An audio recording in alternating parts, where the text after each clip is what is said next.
Mahal, pasensya ka na. Hindi ko na sinabi sa'yo na dito mo natitira sila na eh.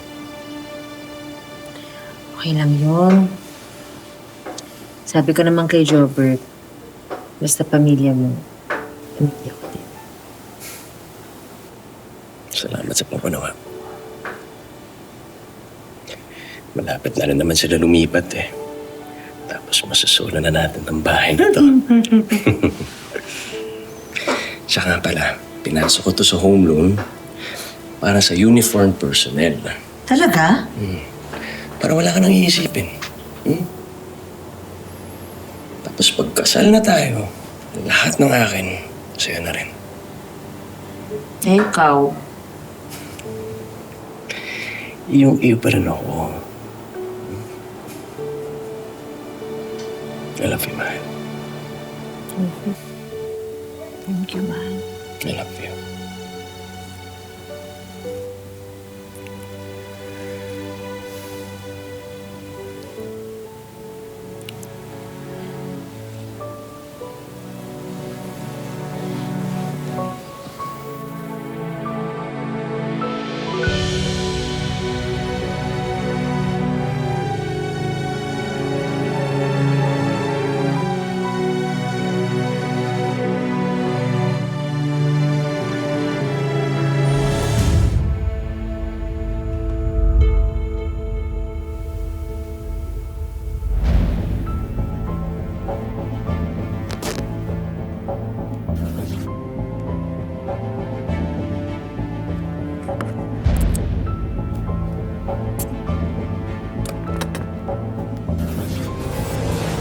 Anong ginagawa niyo? Bakit na sinisira yung mga damit ko? Pinag-ipunan ko to! Ano po? Papatayin mo talaga ako?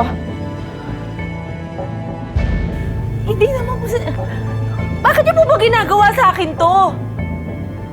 Pinagtrabahuan ko po itong mga damit na to. Dugo at pawis po ang ginawa ko sa ibang bansa para lang mabili ko itong mga to. Tapos sisirain niyo lang. Tingnan mo! Meron. Tingnan mo! Gusto niya akong patayin ng dahil lamang sa damit. Ay, may ginawa naman yung ginawa niya. Eh, nilalabhan ko lang yung mga damit niya. Tapos, yan, ganito. Tinulak niya ako. Yan ang pagpapasalamat niya sa akin. Sinungaling. Yan. Kasalanan ko ba kung nasasabit yung damit niya sa washing machine? Hindi siya nagsasabi ng totoo, Jaime. Kitang-kita ko, sinisira niya yung mga damit ko eh. Mahal, pasensya ka na. Papalitan ko na lang. Hindi naman yun yung punto ko eh. Bakit ka ba humihingi ng tawad sa bruhang yan? Nay. Punto ko, hindi ako nire-respeto ng nanay mo. Talaga? Dahil ikaw ang nagdala ng kamalasan sa pamilya ko. Jobert, magkano ba ang kailangan nyo para makalipat? Mahal. Sige na. Hindi eh. Ako na nakikiusap. Ang tagal-tagal ko na nagtitiis eh. Sobra-sobra na to.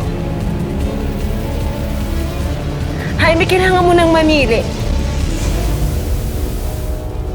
Ako? O yung nanay mong bastos?